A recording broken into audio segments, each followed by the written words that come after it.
భోగి భోగ భాగ్యాలతో సంక్రాంతి సిరి సంపదలతో కనుమ కనువిందుగా జరుపుకోవాలని కోరుకుంటూ జేకేజే న్యూస్ ఛానల్ ప్రేక్షకులకు రిపోర్టర్లకు శ్రేయోభిలాషులకు మా జేకేజే న్యూస్ యాజమాన్యం తరపున భోగి సంక్రాంతి కనుమ శుభాకాంక్షలు.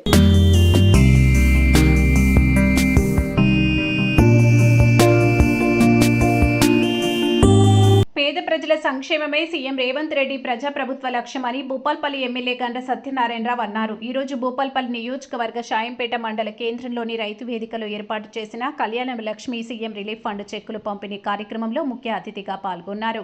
ఈ సందర్భంగా ఎమ్మెల్యే మాట్లాడారు. రాబోయే రోజుల్లో మరిన్ని అభివృద్ధి సంక్షేమ కార్యక్రమాలు షాయంపేట నియోజకవర్గంలో అమలు చేయనున్నట్లు తెలిపారు.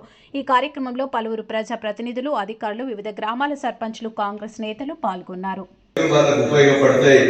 మనం చెక్కులు ఇమీడియట్ గా సెలవైనా కూడా మున్సిపాలిటీలో భూపాలపల్లిలో ఈరోజు రేకొండలో గోరకొత్తపల్లిలో ఇక్కడ కూడా మరి చెక్కుల పంపిణీ కార్యక్రమం నిర్వహించడం జరిగింది.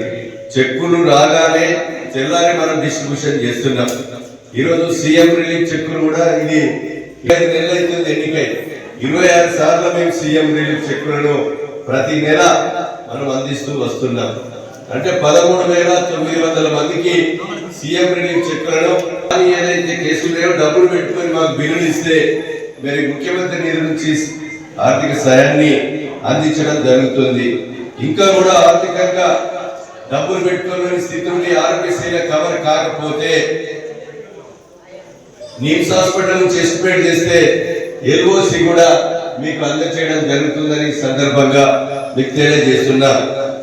ప్రభుత్వం ఆర్థికంగా ఆరోగ్యకరంగా లేకుండా సంక్షేమ పథకాలు మరి యథావిధిగా కొనసాగిస్తుంది. నిన్ననే నాకు చెప్పాడు, ఈ రోజు పెట్టుమన్నాం భోగి సెలవు అంటే అరే చెక్కులు వాళ్ళకు ఉపయోగపడతాయి. మనం చెక్కులు ఇమీడియట్ గా సెలవైనా కూడా మున్సిపాలిటీలో భూపాలపల్లిలో ఈరోజు రేకొండలో గోరకొత్తపల్లిలో ఇక్కడ కూడా మరి చెక్కుల పంపిణీ కార్యక్రమం నిర్వహించడం జరిగింది. చెక్కులు రాగానే తెల్లారి మనం డిస్ట్రిబ్యూషన్ చేస్తున్నాం. ఈరోజు సీఎం రిలీఫ్ చెక్కులు కూడా ఇది 5 నెలలు అవుతుంది ఎన్నికై 26 సార్లు మేము సీఎం రిలీఫ్ చెక్కులను ప్రతి నెల మనం అందిస్తూ వస్తున్నాం.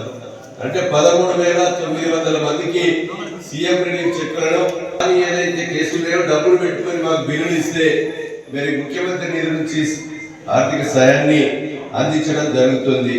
ఇంకా కూడా ఆర్థికంగా డబ్బులు పెట్టుకోలేని స్థితి ఉండి ఆరోగ్యశ్రీల కవర్ కాకపోతే నిమ్స్ హాస్పిటల్ నుంచి ఎస్టిమేట్ చేస్తే ఎల్ఓసి కూడా మీకు అందజేయడం జరుగుతుందని సందర్భంగా మీకు తెలియజేస్తున్నా.